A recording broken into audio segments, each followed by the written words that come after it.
A Nascent Kaleidoscope. Chapter 116. What a nice day it is. I turned around to admire the view. We going to talk about what just happened?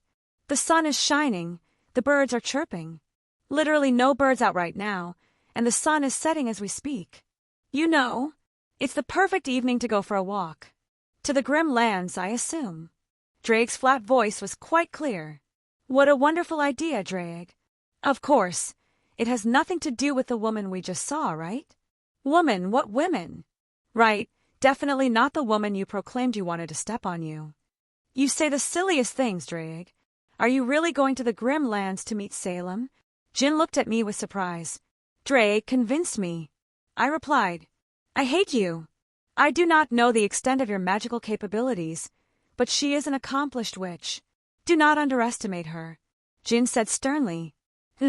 The fact that you can tell me something like that means it falls in line with my questions. I rubbed my chin. She just smiled happily. I have a little bit of leeway with your wording. She floated towards me, through the air lazily. Well, if you can convince her to cease her production of Grimm, it would benefit the world. Joking aside, this was somewhat a serious matter. Would she be so easily convinced? I would like this place to stop being a death world if possible. Anything is possible. She shrugged. I assume you would not wish to reveal yourself.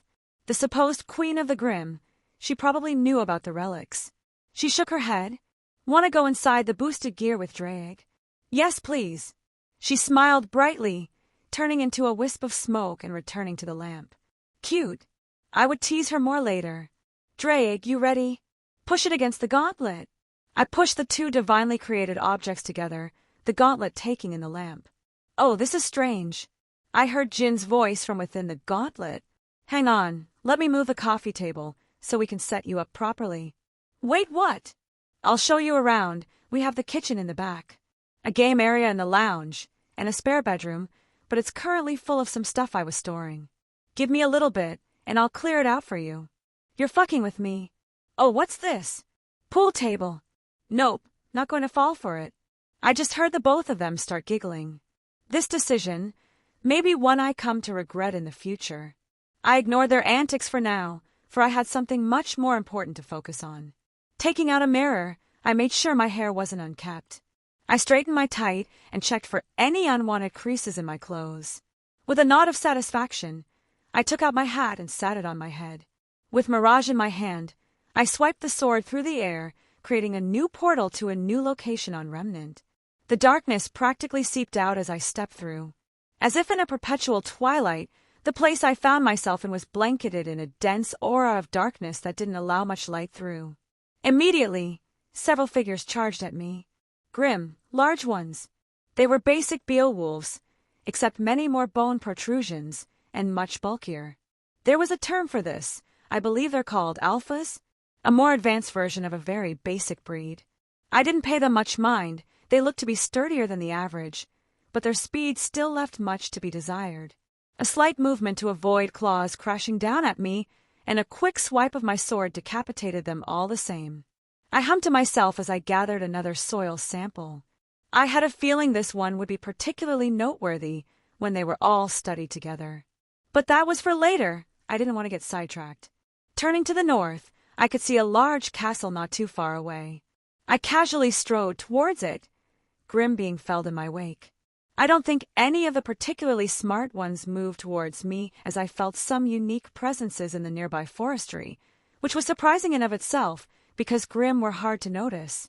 But I was assuming these were the older variety with more of a presence to them, thus more easily noticeable by such means.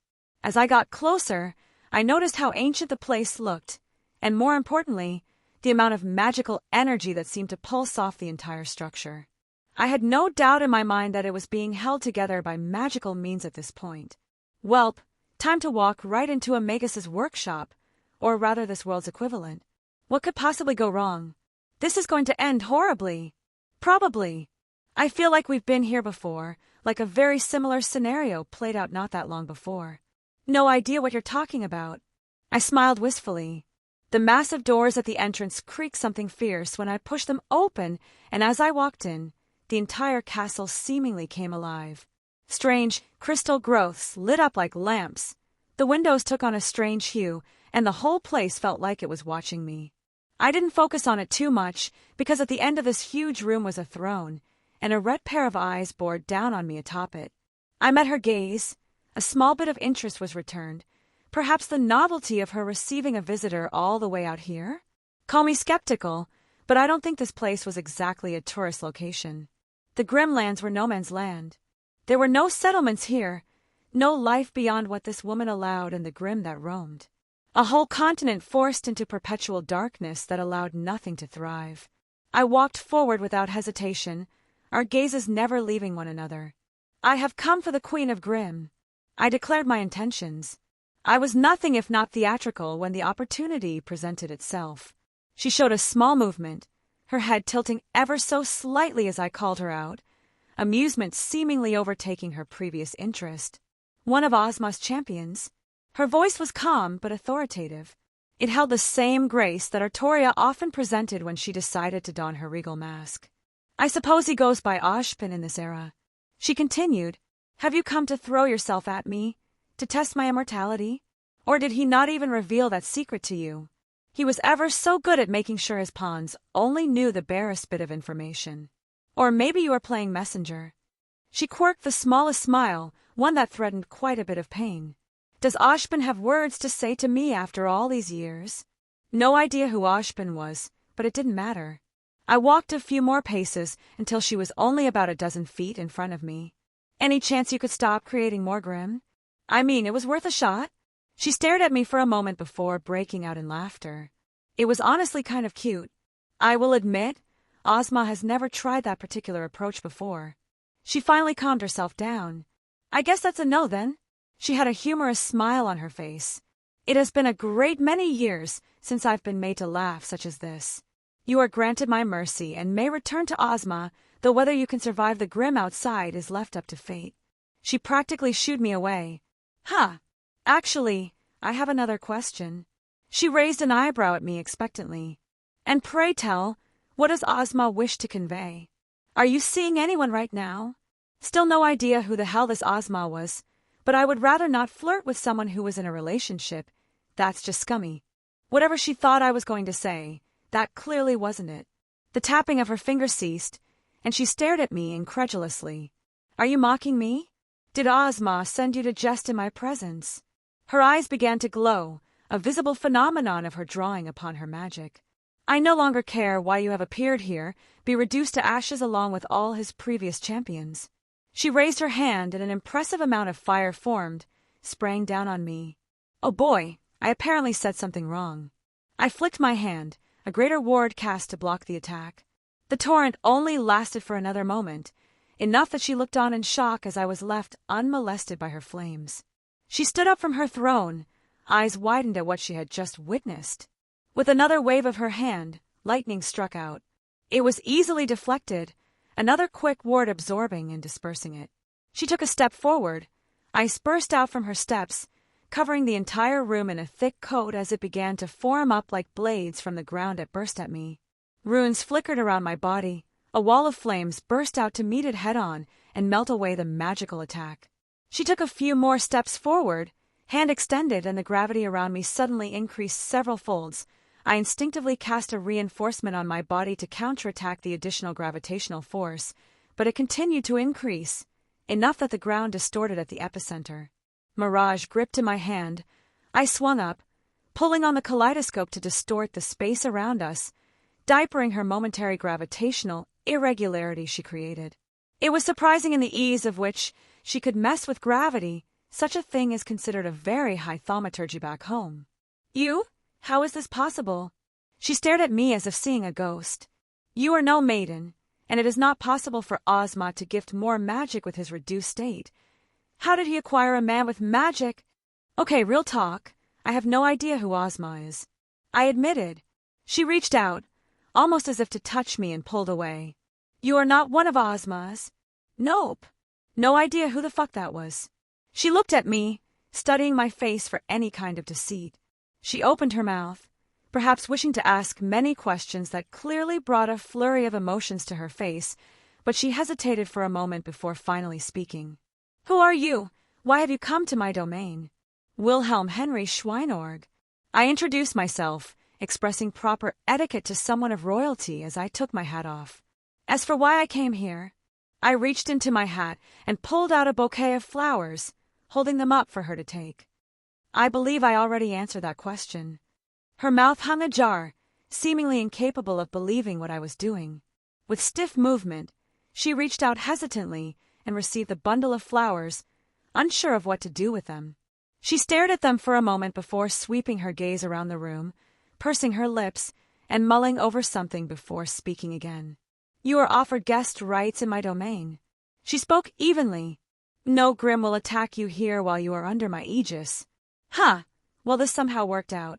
I thank you for your protection, your majesty. She looked me over again before turning away. I think I saw a pleased look on her face at how I addressed her.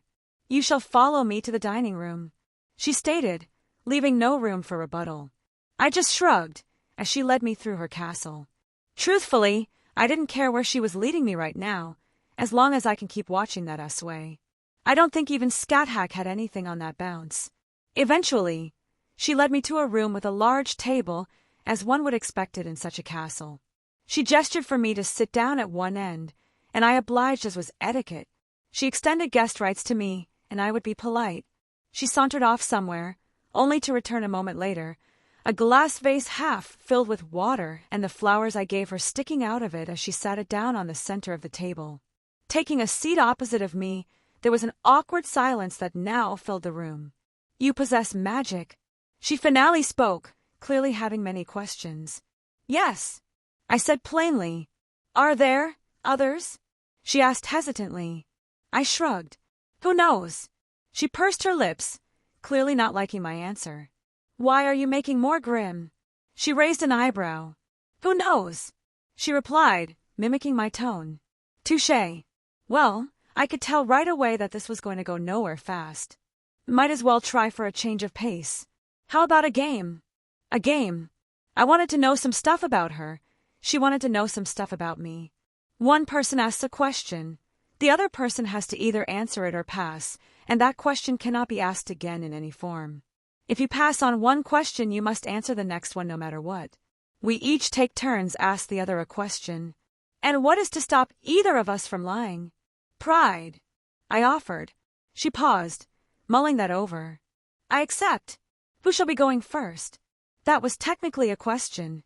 I pointed out to a small bit annoyance on her face. But ladies first. I gave a smile. She tapped her finger on the table. How did you acquire magic? I was born with it. I replied. Why did you assume I was with this Ozma person? Very few people are aware of my existence. It was a natural assumption to make since he is an enemy I've had over the past millennia.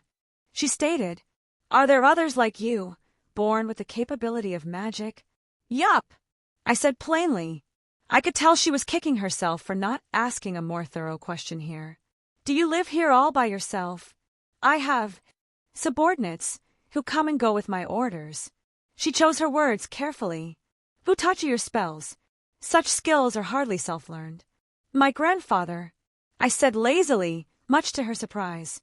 It wasn't incorrect, but a lot of context was missing. You never did answer my original question. Are you in a relationship right now? She frowned, possibly irritated with my question. I am not. She tapped her finger rhythmically, clearly mulling over some thoughts. Are you aware of the relics? Oh, going straight there. Yes, I said simply, and her eyes brightened. Do you find me attractive? I wonder how long I can go before she gets fed up with my questions. She paused, perhaps trying to find the correct words. You are handsome, was her blunt reply, but it made me smile. What do you know of the relics? I know a lot about the relics. You're going to have to be more specific, or we'll be here all day. Fine, she responded. Where are the relics located? The relic of creation is being used to keep Atlas floating in the sky, so the center of that whole thing. The relic of choice is in a pocket dimension under Beacon, and the relic of destruction and relic of knowledge are with me. I smirked at her widening eyes. I flashed my hand, the sword of destruction appearing next to me, floating in the air. You. She stared at it quietly as I made it go back into my ring. I wagged my finger. It's my turn. Fine, ask your question. She scowled. What's your relationship with Ozma? Honestly, it felt like there was a lot of history there. Pass, she said almost immediately, much to my surprise. What would it take to acquire those relics from you? Pass. I gave a cheeky smile, much to her annoyance. Did you intentionally do your hair up like that to look like a spider? It was actually pretty cute. She twitched slightly. Yes, was her curt reply. Would your grandfather be amenable to discourse? Probably. I can't speak on his behalf. I said honestly. I'm sure he would enjoy talking about magic, if nothing else. Do you like rabbits? Do you intend to keep asking these nonsensical questions? She scowled again. Yes. She rolled her eyes. Where is your grandfather located? Pass. I easily skipped that one. What's your favorite color? She seemed increasingly annoyed by my non-question, but answered all the same. Black, she said clearly, but her lips curled up into a smile. What is a secret you don't wish me to know? That seems like it's against the spirit of the rules. I pointed out. You had passed your previous question, and there were no rules against this course of action. She looked very pleased with herself. Okay, if you want to play it this way. Shame, is that something you can eat? I was staring at your ass the entire time we walked through your castle. She blinked at me before my words finally settled in. Her mouth opened slightly. What color panties are you wearing? I think I saw her cheeks turn the faintest red for a very brief moment. What kind of question is that? She looked at me indignantly. You don't have to answer. The corners of my lips twitched upwards. Feel free to pass. Who knows what I'll ask next, though. I wiggled my eyebrows for added effect. She didn't outwardly react, nor did she make a motion to try and harm me. I'm not wearing any panties. She grit out. Oh my. She stood up, slamming her hands on the table. We are done. She started walking towards the door before pausing at the threshold. You will receive a guest room for the night, she stated before departing. Looks like I won. As amusing as it was to watch Salem get flustered. What was the point of that? Jin's voice echoed out. I wanted to get a feel for her as a person. I shrugged. I wasn't going to ignore everything about her because I found her physically attractive, nor was I head over heels in love or some other nonsense. I was interested, for lack of a better word, and I didn't plan on pulling a Meridia again. To see how thin that veil of civility was. When she realized I was using magic, she changed her entire tone. I wanted to see if it was an act or not. Being a shameless flirt was just a bonus. I expected her to try and blast me at the end there. She didn't, so that speaks a bit about her. And what are your plans now? She offered me a room for the night. It would be rude to refuse. I chuckled. I don't doubt she will try to reinitiate again at a later time, perhaps when she had time to think everything over. Knowing that magic is basically non-existent here bar a few, it probably threw her for a loop that I popped up here with the capability. I'm curious what she'll have in store for me later. Chapter 117. I woke up rather refreshed. Sleep was more something I did because I enjoyed it and to relieve any kind of stress. My body no longer needed to physically sleep, as in there would be no noticeable detriments to my body besides mental fatigue and the like. It was a large room, a bed that could easily fit 5 people. Extravagant would perhaps be too mundane word to describe this room. As expected of a person who claims to be royalty. Almost out of habit, I pulled out my scroll, poking at it a few times to check the news. Just as Junior said, the Vale Council came out in support of Mistral. I guess what happened was too high profile for them to stay quiet, especially since we were known to live in Vale. We got thrown under the bus immediately as well, pretty much blamed for everything that happened. I mean, technically we did, but there was also the fact that the authorities were pretty damn aggressive with their actions. At least they got my good side with my wanted picture. Wait! I muttered, staring at my scroll. How am I getting a signal now out here? Remnant wasn't like Earth with satellites in space. They had massive towers that broadcasted throughout each kingdom, and I am certainly very far from any kingdom. Curious. With a hum, I snapped my fingers. The bounded fields I set around the room came down. Contrary to what one may expect, it was considered polite to put up your own defenses like this when inside another mage's domain you were invited into. While I don't know if that particular bit of etiquette carried over here, I did put up some basic defenses. It was basically something like, you are a dangerous person, Therefore I will protect myself, but with a certain politeness to it, as well as it being compliment to the host. Fixing myself up, brushing my hair and making sure my clothes were tidy, I left my room. Immediately greeting me was a strange creature. A grim, obvious from the looks of it, but it was like a floating octopus. It didn't react to my presence, just merely floating there. I poked it. There was no reaction, so I poked it again. And again. Well, whatever. I turned to walk away, and it began following. Every step I took, it was there floating behind me. Well, would you happen to know where the kitchens are? I poked the floating grim again. It made a sound. I don't know what it was trying to convey, but one of its tentacles lifted, pointing down the hallway. I just shrugged and went off with my new friend following behind me.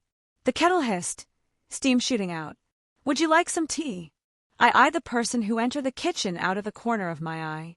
Salem walked in. She gave me an inquisitive look before taking a seat at the very large table. I do not require sustenance.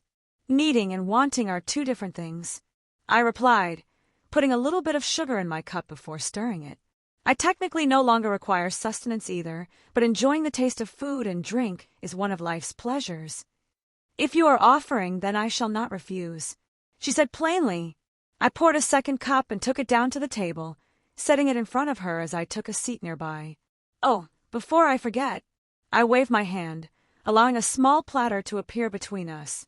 I have mint, cinnamon, nutmeg, ginger, basil, and lemon if you prefer any of those, along with some basic sugar if you don't want yours plain. Raised Japanese, lived in England. My tea game is always on point, though I've been leaning towards English tea standards lately. Honestly, my reserves of the Japanese variety are minuscule in comparison. I'll need to pick up some good tea leaves next time I head back to my home country. She looked at them curiously, taking a small spoon, and added a couple things to her cup before stirring gently. I saw her take a small sip, and a very brief expression of content crossed her face. It is acceptable. I'm glad you like it. I took a sip of my own. I looked her over again. She was wearing something slightly different today. It was more or less the same design, but this black dress she was wearing hugged her body much better than before, not to mention the boob window was much more pronounced. I had to stop myself from staring too much. Her hair appeared to be more preen as well. Like instead of a casual acceptance, she took the time to make sure everything was nice and tidy. I think she noticed my looks because a small smile quirked on her face. You look lovely. I decided to voice my thoughts. She didn't respond to it, but I think she was pleased by my words. Were the accommodations acceptable? They were. I slept very well, I replied. And my new friend was helpful. I gestured towards the grim, still floating in the corner. She glanced at it. It is one of my more intelligent creations. It can help with basic tasks. Oh, is this one of the ones you made? I gave it another look. It makes me curious as to what abilities it possesses. The grim interest you? She asked, a small look of intrigue on her face. Of course, it was one of the reasons I decided to come here. I admitted. One of the reasons. She raised an eyebrow, adjusting herself. I was surprised she attempted to show off more of her bosom. Was she trying to seduce me? Or at least make me more willing to reveal information this way? How amusing. Indeed. I smiled innocent, not reacting to her obvious insinuation. I think she was slightly annoyed as well, relaxing back again without her chest puffed out. Was she expecting me to just start drooling with her breasts on display? I mean, I would normally, but I also don't like being led around by the nose, or rather the dick in this circumstance. The grim are rather interesting creatures, though. A magical construct that mimics life forms to the extent that their source of magical energy forces them to exist with the same weaknesses. She perked up slightly. An interesting notion, to claim my grim have the same weaknesses as normal beasts. Don't they? Sure, they may be significantly stronger than a normal animal, but if you stab a grim through the head, it will die same as its normal counterpart. Magical energy, the term you used, if they were sustained on such a thing, why would their existence care about something as mundane as a stab to the head? The concept's woven in their creation. I can only assume that at their base, they use the templates of real creatures to build their foundations, to give the magical energy a form to bind and give structure to. Otherwise, Each Grimm would need to be created from the ground up, and the effort and time to do so would make such a thing simply inefficient. I don't doubt you've perhaps done so in the past, but to put out the numbers that currently inhabit the world, the simplest method to mass produce them would be required, which would inherently come with certain detriments. She blinked at my response, lost in thought for a moment before responding. You are quite knowledgeable. I had not expected you to be able to discern such things without experience of their creation. Well, I am a researcher before anything else. I smiled. Grimm are a curious thing that drew my attention. At my core, and that of Zelretch, we are researchers, and I don't think that would ever change. I'm curious about the ease at which you were able to manipulate gravity as well. Oh, that! She genuinely seemed happy for my words, like she was unused to receiving praise. It was just a small trick to condense the natural gravity in the area. She gave a small smile. But you seemed capable enough to destroy my spell with ease. I was forced to distort the local space to disrupt your gravitational increase. It had caught me by surprise. I don't know many people capable of manipulating gravity with such ease. That was a bit simpler an explanation. I actually had to quickly alter the curvature of the surrounding space to even out the gravitational anomaly she created. So, there are many people you know capable of magic? She asked, but I gave a non-committal hum. Perhaps we should restart our game from where we left off. You're not worried about what I may ask? She seemed a bit flustered yesterday. If you wish to waste questions on asking me about my undergarments, why would I be bothered? Perhaps my answer will have changed since yesterday. She gave a coquettish smile, though it seemed a bit insincere. I knew what she was doing, but... All right, same rules as yesterday. Are you my enemy? She asked me bluntly. It was a simple question, but one she probably should have asked yesterday. I think she was just too thrown off by my sudden appearance to clearly think through everything. At the moment, no. But I can't claim to see the future. She didn't react, so I assumed she accepted that answer. Do you hate humanity? What? She seemed a bit taken back by my question. Well, you create Grimm, which are essentially the enemies of humanity, and Faunus, for that matter. I'm just curious if you hate them. She looked contemplative at my question. A scowl formed as she seemingly thought deeper on it. I do not hate humanity. These things that exist now are not the humanity I know. They lack magic, they lack the same things that made humanity whole. They are but a hollow shell of what they are supposed to be. She didn't elaborate beyond that, but I could understand her sentiments. It also filled in some blanks regarding this world's history, and I think she assumed I knew of it as well. I guess in a previous time, humanity was capable of magic on a much larger scale, and they somehow lost it. It would explain why she was fixated on my apparent usage of magic and anyone I knew who could use it as well.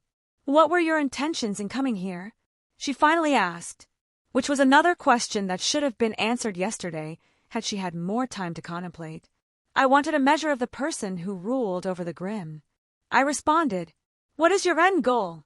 End goal? She questioned my wording. What do you hope to achieve with all of? I waved my arms around. This. She was silent for a moment. Pass. She stated. What did you mean by a measure? I used the relic of knowledge to learn about the Grimm. I saw several images of you and was smitten, so I wished to get an understanding of you better to see if there was a chance in the future. I explained. But I digress. I stopped her from responding and asked my question. What would it take for you to stop using the Grimm to attack people? That depends on what you are willing to give. I suppose I can be persuaded. She stared at me intently. My lips quirked up. Did she not realize how that could be interpreted? If my innocence is what is required to stop people from dying, then I shall give myself to you. Salem blinked, registering what I said. I was speaking of the relics. She huffed. Do your perversions know no bounds? Says the woman trying to seduce me. I pointed out. I have done no such thing. She crossed her arms, covering her ample boob window. I don't think she expected me to call her out on it. Oh, and if I asked that as my next question? I decided to prod her again. It is my question, she said, turning away and changing the subject, only taking a glance back at me again when she appeared ready to speak. Why are you being so blunt? I finished for her. Yes. Actually got her to waste a question for something like this. I don't see the point in being coy or ambiguous. I see something I like, so I go for it. Simple as that. I guess she was not used to people being so obvious in their attractions. I'd rather not play those games. If someone isn't interested, I'd rather be told up front rather than waste my time. Do you dislike it? I think she hesitated for a moment. I believe I am done for now. She stood up, leaving the room. Did I do something wrong there? Did I press a button I shouldn't have? Maybe I should apologize. Chapter 118. I took out my scroll to look it over again, to see what time it was. I had planned on leaving later today, but I was kinda hesitant now. I can play around with timelines and such, but I have everything lined up perfectly right now, and that would mess up further timings, and the calculations I would need to do would be annoying, even with the help of my sword. With a sigh, I slumped down in my chair. I looked at my companion, hovering nearby still. Hey there, Squidward, I don't suppose you know where she went? It shifted slightly, another strange noise reverberating from it. I'm going to take that as a yes, lead me there. I stood up and poked it. The squishy grim made another noise before it started moving towards the exit. It paused, as if waiting for me to follow. I obliged, but it never seemed to want to be further than a few feet from me. Outside of this thing being some kind of eldritch horror, it was kind of cute. We strode through the castle, passing through a couple long hallways until it took me to a winding staircase, ascending it all the way to the top, which led out onto a balcony overlooking the Grimlands. I saw Salem standing there, hand on the railing overlooking her supposed domain. Are you lost? She asked. I think it's impossible to get lost with this little guy not letting me move too far away. I pat the Grim on the head. Is that so?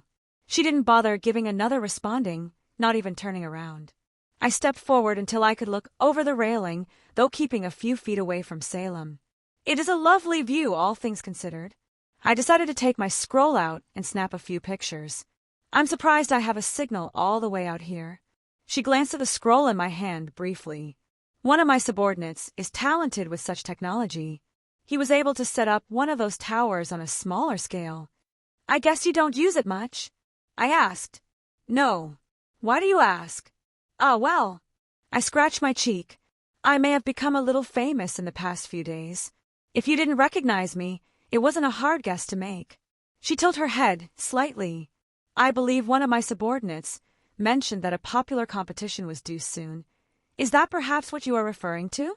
Sure, let's go with that. I chuckled, much to her bemusement, but she didn't press.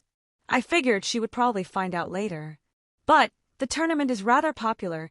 Do you not know about it? I do not keep up with the trends of this era beyond what I need for my own purposes. What do you do in your spare time then? Seems pretty lonely to stay here all by yourself.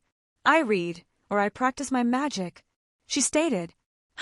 That's actually not too dissimilar to what I do, mostly. I admitted. I raised a finger in the air, giving her a little look. She returned an inquisitive glance as I began to draw a rune in the air. A simple one says actualized, and I flicked up, allowing it to explode without harm further in the sky. A small smile formed on her face. She raised her finger, a little flame condensed, and she shot it up in the air, as if a mini nova exploded out. It lit up the surrounding area, eclipsing my own little rune. Show off. She actually let out a small giggle. Shall I comfort you and tell you that it is not the size but how you use it? Did you just... I looked at her in shock. A smirk adorned her face. Well, this means war. I swept my hand. A dozen runes coalesced and integrated into a runic sentence. A massive storm appeared overhead, and lightning began to rain down from the sky. It didn't really have any substance to it, but I was just kind of playing around. Salem didn't look too impressed. She raised her hand and the storm was forcibly dispersed, turning into a fog that enveloped the entire area. I snapped my fingers, overtaking the magical fog, and turned it back into clouds, but made it start raining, taking my hat out and putting it on my head with a smile. She looked unamused, holding her hand out as the rain flowed down into her palm, swirling until it shifted once again into a small tornado that she let loose into the sky to clear up everything once again. Salem continued to smirk as I had to hold my hat down, lest it be swept up in the winds. Elemental manipulation was not my forte, but I could more or less keep up with some clever use of runes. A new runic sentence formed at my will, aiming at a river that flowed near the castle. I grabbed hold of the water, shaping it into a massive shark-like figure and forcing it to fly at the tornado. She raised an eyebrow, clearly not getting my joke, but it didn't matter. Both magics couldn't be held together any longer and dissipated back into their elements and fell to the ground, a bit of water splashing on us again. She put a hand on her hip, and I admired how her clothes clung to her when damp. For some reason, I believe you did this on purpose. I made no attempt to hide the way I enjoyed the view. I have no idea what you're talking about, I smiled wistfully. I'm sure, she drawled, though she didn't seem particularly upset. She ran her fingers through her hair, removing the bindings that kept it in the shape of a spider. With a flick of her hand, a warm air pushed down on her, letting her hair blow out and drying her body. Beautiful! I couldn't help but utter. She let out a huff, giving me a sideways glance. Don't spout nonsense. She quickly returned to normal. What was that spell casting? It appeared as if you were writing letters with your magic. That's exactly what it is. I nodded. A runic language that holds magical power. Instead of casting a spell, each symbol holds certain concepts imbued in them, which can be invoked through understanding. Fascinating. She seemed to mull over my words. Much was lost when humanity was wiped out. She muttered, looking deep in thought. Well, that answers a few questions I had. Does it interest you? It is a magic I have never seen before, she admitted, not elaborating further. Well, I searched through my ring, taking out a certain book.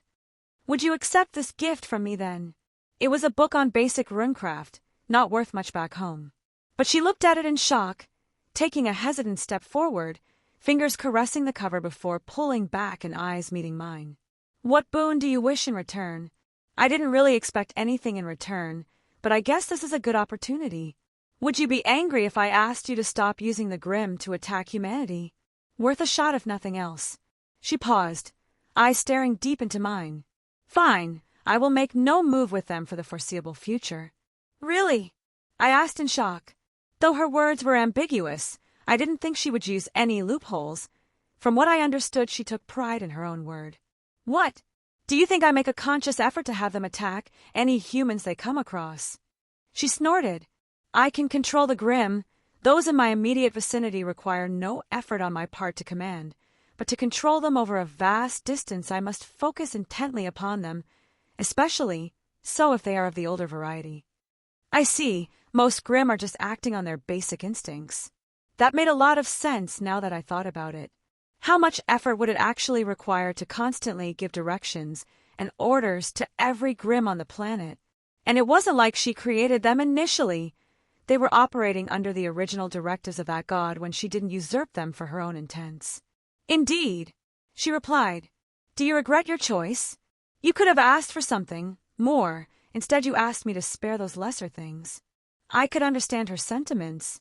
Piecing together what she had been through, what she considered humanity was basically gone. These current things were imitations, a mockery of what she was in her eyes. That's probably why she wasn't being so dismissive of me. She viewed me as a peer. Something more, huh? I raised an eyebrow. Would you dismiss me if I asked for another boon? It would depend on what you ask for from this queen. She turned away. If a perversion crosses your lips, I shall fling you from the top of my castle. She added quietly, the book being held tight in her arms, having grabbed it almost immediately. I do have to leave soon. Oh, I see. There was a sudden shift in her tone. You ask for my permission to leave, is it? No, I said honestly. If I wanted to leave, not many things can stop me. I gave her a cheeky smile, even as a frown formed on her face. What I ask is your permission to return. I didn't want to just drop in without announcing myself, unless I had an open invitation. That would just be rude. You wish to come back? She looked at me incredulously. Why wouldn't I?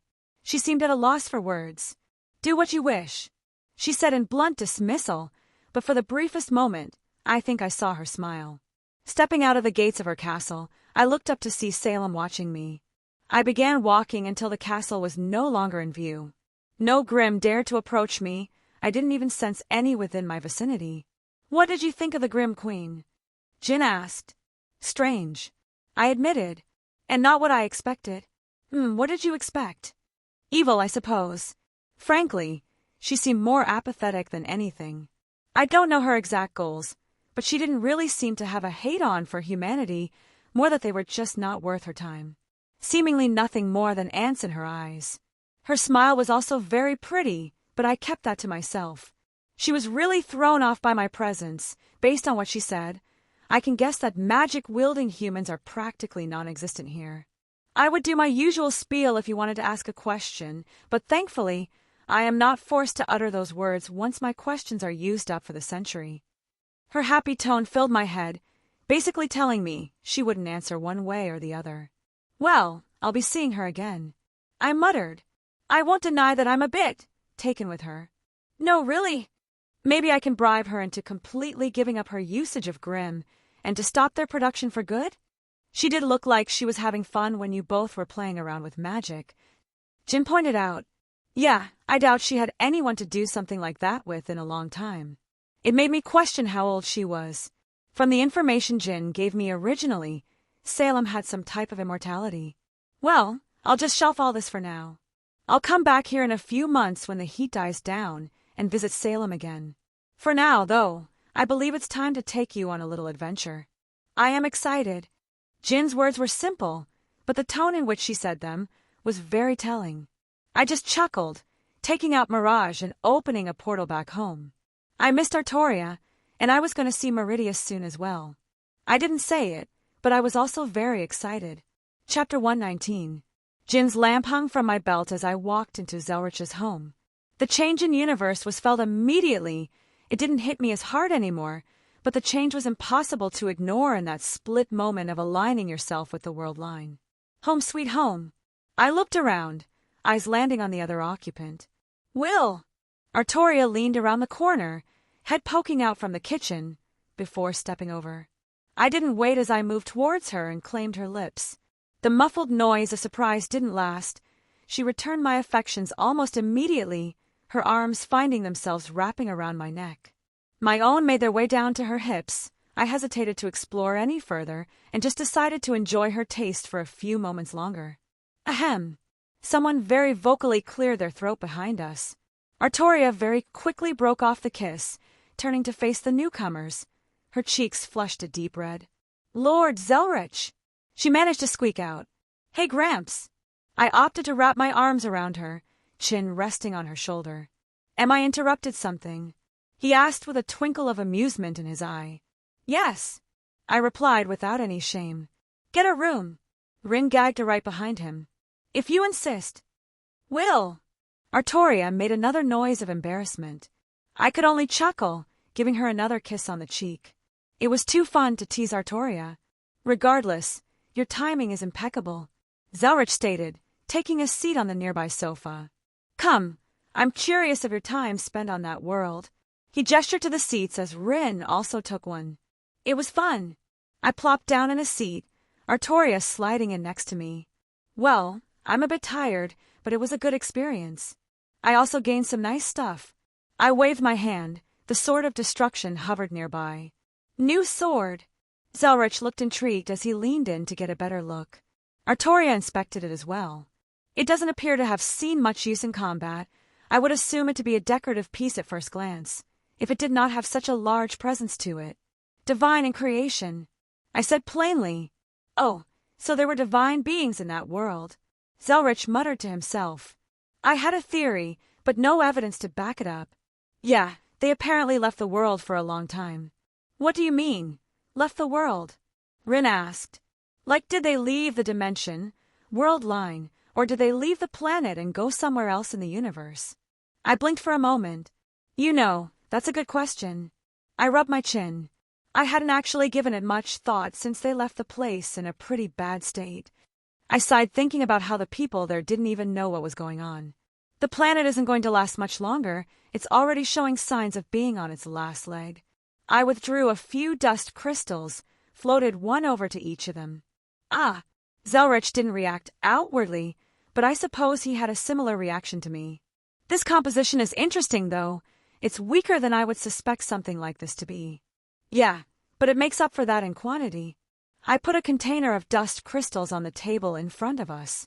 Easily accessible, can buy it at pretty much any store since it makes up the basis of their technology. Is this crystallized mana? Rin looked at hers inquisitively. I thought this was something exceedingly rare. Yeah, it's more prominent when certain planets are reaching the end of their lives. The lifeblood of the world beings to essentially clot. I gave a very brief explanation. It's being mined from the ground like we drill for oil. I feel as if I can absorb this much easier than obtaining magical energy from a jewel. Artoria commented. Huh.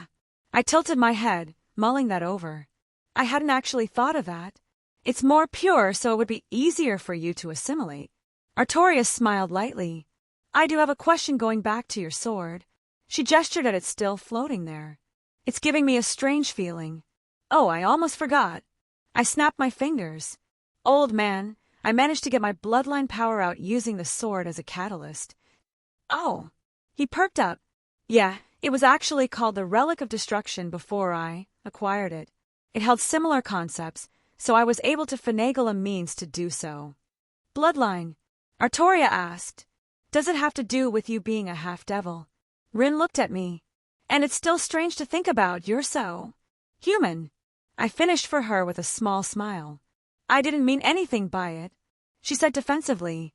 I take it as a compliment, I assured her. But, to answer yours and Artoria's question, I'm descended from the Baal house, one of Solomon's 72 pillars. I inherited something called the power of destruction from my Baal line.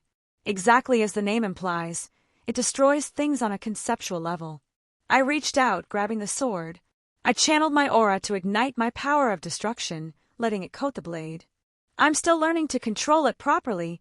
It's not something that likes to be contained. I dismissed it with a focused thought. Fascinating. Zelretch looked intrigued. We must do some research on this later. Oh, definitely. But perhaps when I have a better handle on it. I don't even want to use it in spars right now, in case the worst happens. Understandable. Zelretch nodded. I noticed you also acquired aura. He grinned. Was getting to that. I replied, allowing my aura to flare up. The iridescent colors that mimicked the application of the kaleidoscope shimmered around me. I read the notes Zelretch had on that. Rin walked over, poking the barrier around me. This is supposed to be easy to awaken, right? Kinda, it requires me to touch your soul with my own, to ignite that part that's able to manifest outwardly. To do so requires some specific circumstance, an aria that resonates with my own soul to act as a conduit. I'm still figuring it out. There was not much material on it available in the public when I went shopping. What benefits are there to this aura? Artoria looked at me with interest. Force multiplier on physical capabilities. The people who awaken aura can be considered superhuman. I would say it's less than a full reinforcement, but it's absurdly easy to utilize at a basic level. Not to mention it provides an innate healing faction. While not amazing, is still noticeable. Also, when someone awakens their aura, they also gain ability, an outward expression of their person called a semblance. I haven't figured mine out yet, but there are some interesting ones I've come across. A kid who had a danger sense that allowed him to react to my attacks was perhaps the more intriguing. The data I gathered did help fill in many gaps, since most books I read seemed to be intentionally vague about the subject. You're not able to awaken this aura yet? Rin asked. Don't worry, I'm not forgetting about you.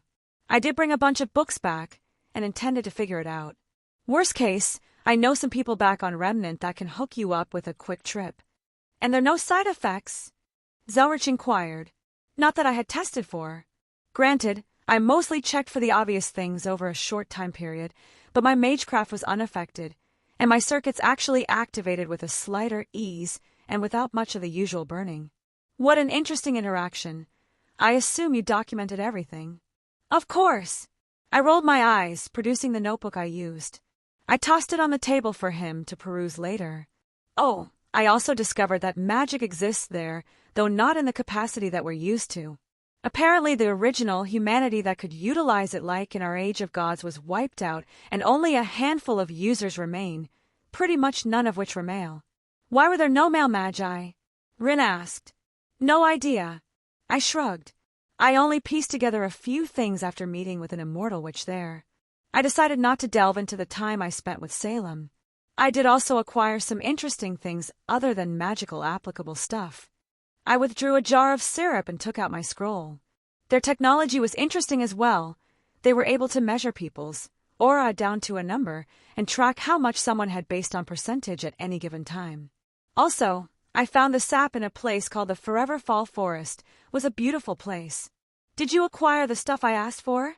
Zelretch eyed the jar, but turned back towards me. Yeah, I got most of your samples, and some other neat things. Like the acorns for the trees that produce this.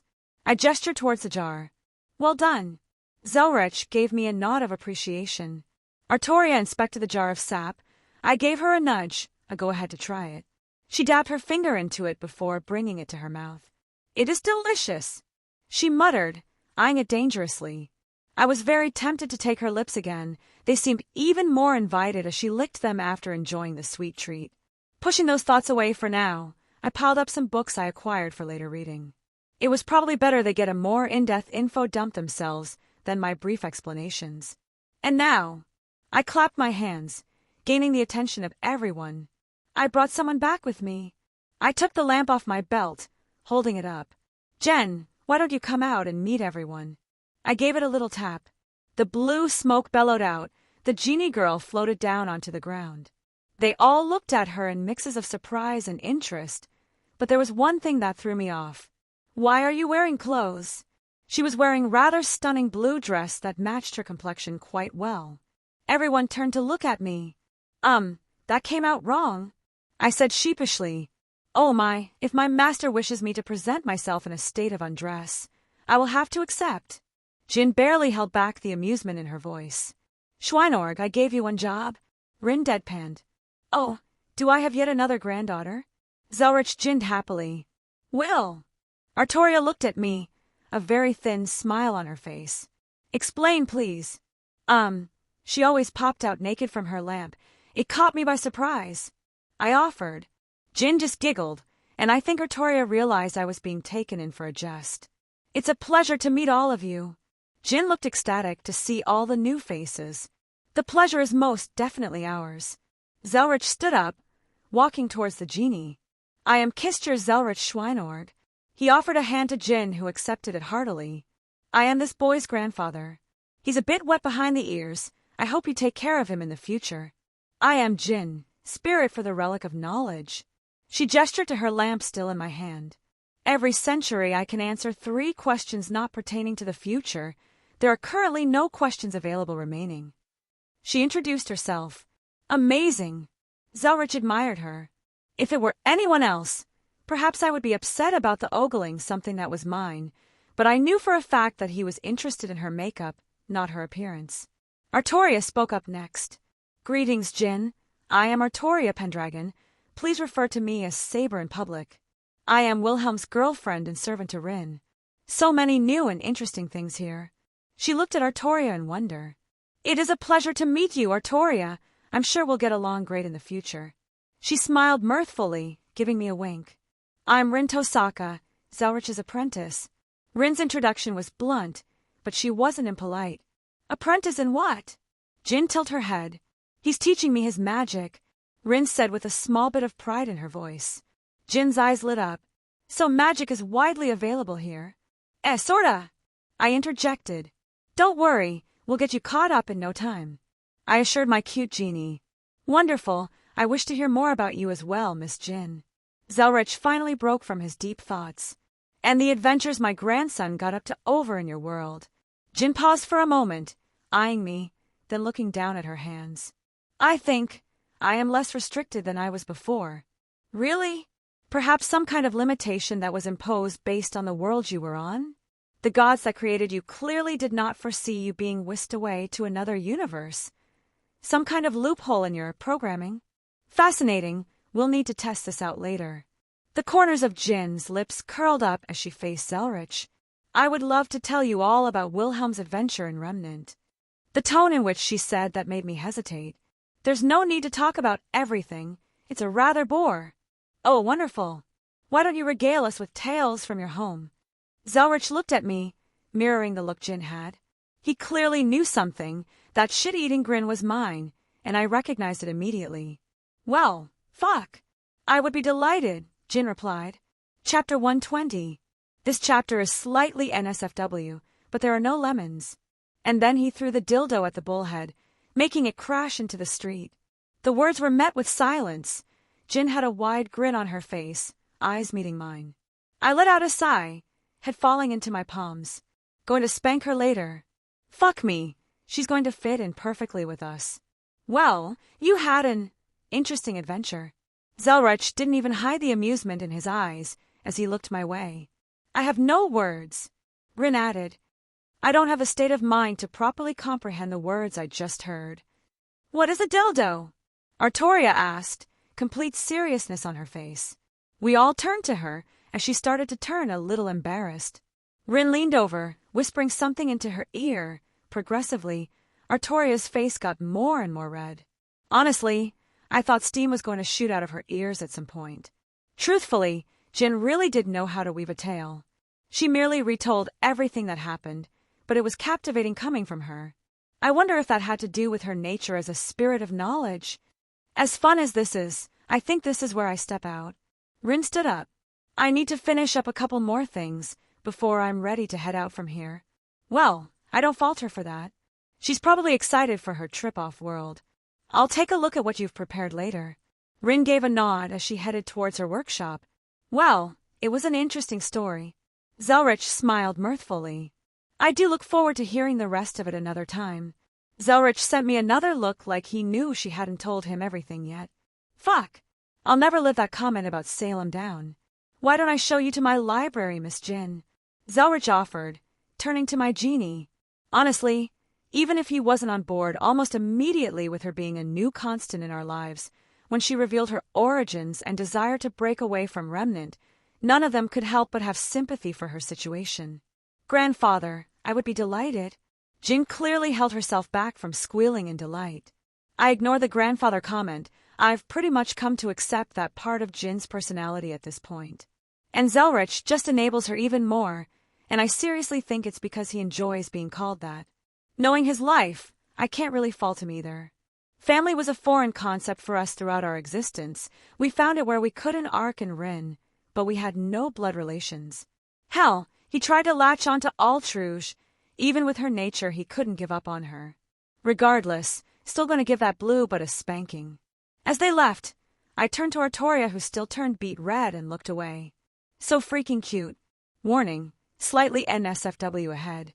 Couldn't help myself. I inched closer to her, clearly grabbing her attention. She tried to appear nonchalant, but I saw the desire in her eyes. I leaned in and claimed her lips as mine once again. Will! She let out a small whine, breaking out kiss after a few moments. Not here, she whispered. A small bit of reluctance flashed across her face. Mayhaps your room, she added quietly.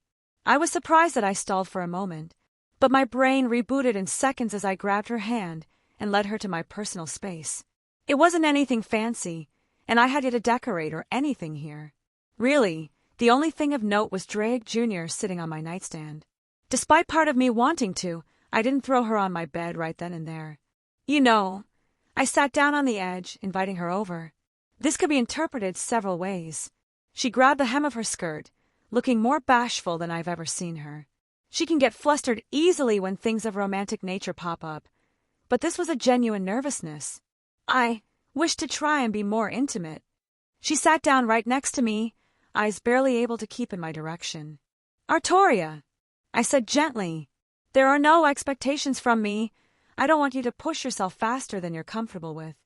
Again, I would love nothing more than tearing her clothes off, but the thought of her showing me a face of fear or displeasure made my heart ache. Her breathing hitched, and she took a moment to steady herself. I want this, she said firmly, but I am not ready to take that step yet. That step, I assume she was speaking of sex, or perhaps full nudity and sexual acts beyond just some light touching. It's okay to be firm about your boundaries. I won't push them. I don't wish for my undergarments to be removed, she stated with a bit of confidence in her voice. I gave her a reassuring smile, placing my hand on her shoulder, gently pushing her down on the bed.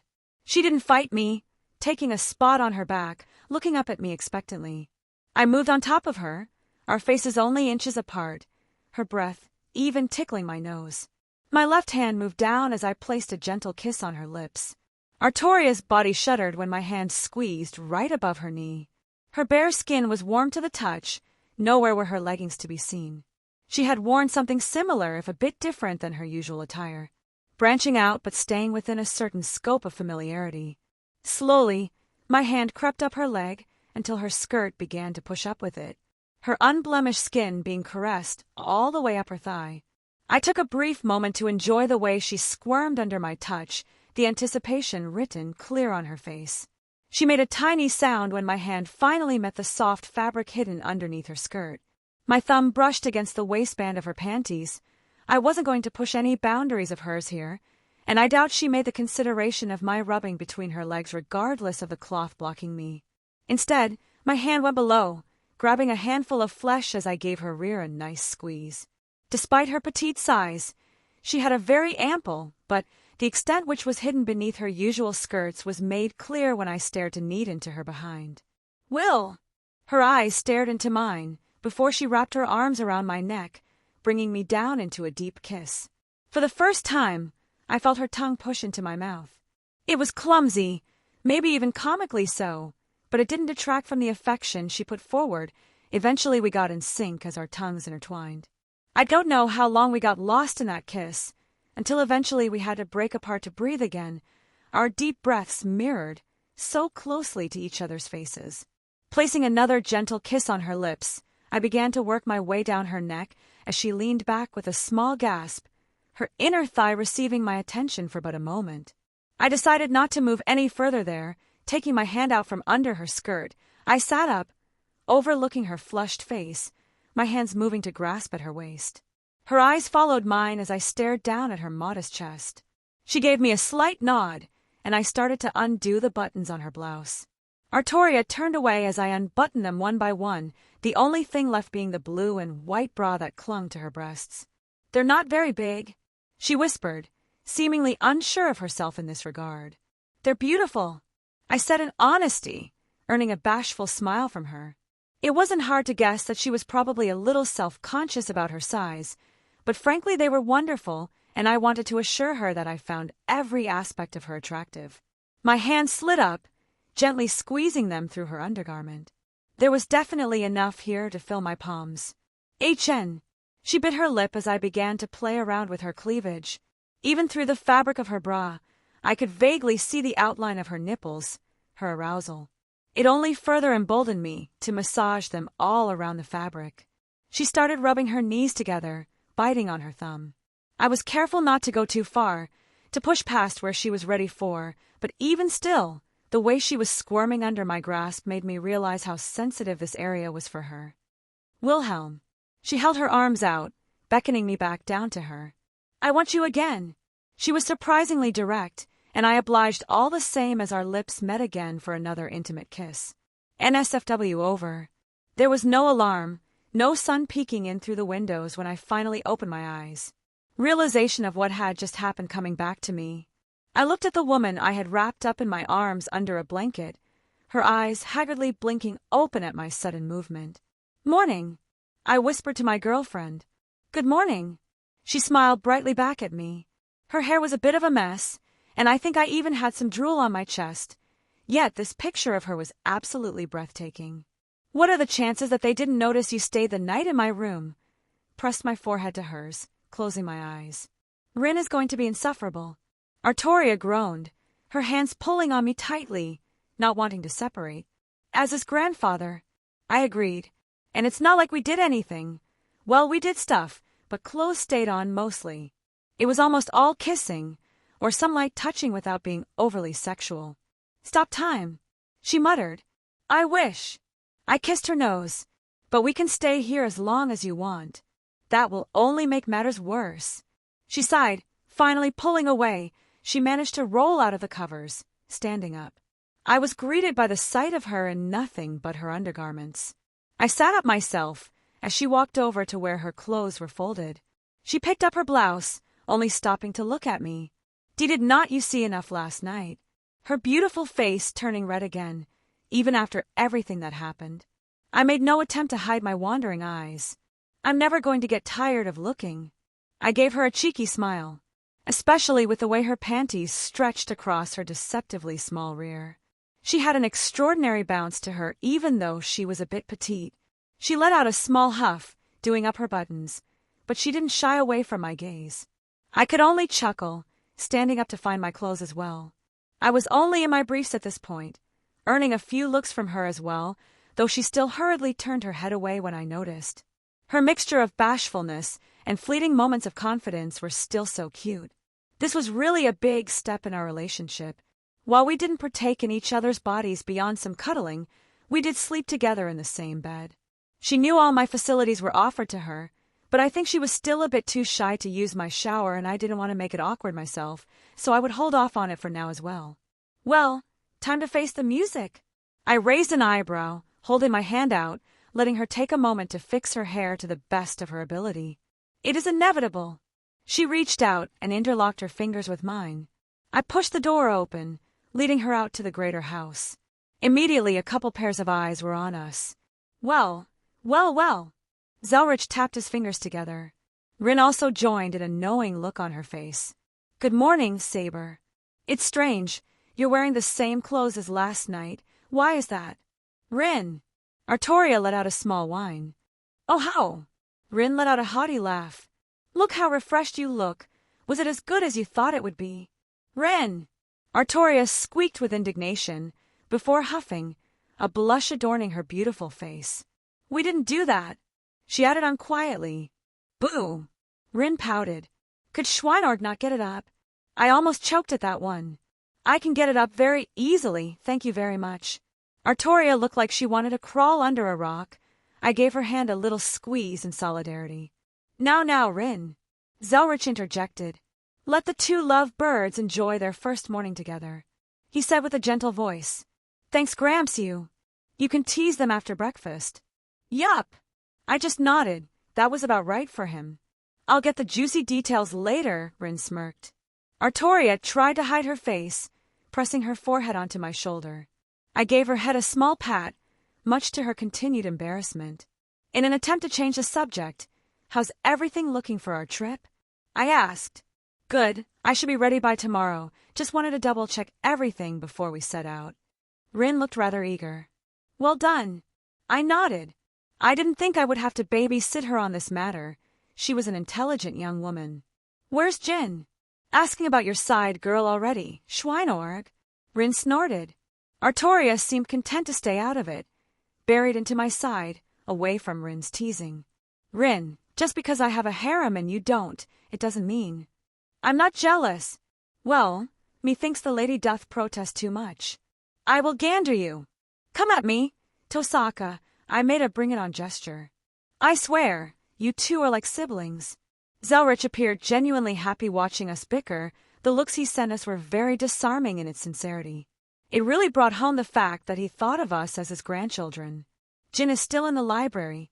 He answered.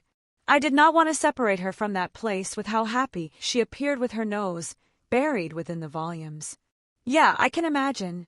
If she was happy, I wouldn't disturb her for mundane matters. Despite my desire to give her a little punishment, she was someone I would take care of, so her happiness was paramount to me. She gave herself to me. I would do right by her. When you finished up, Wilhelm, I have some matters I wish to speak with you about. Zelretch stated. His tone made me realize that they were perhaps something important. Well, I would deal with it later. For now, I just enjoyed having a nice breakfast with people I consider my family.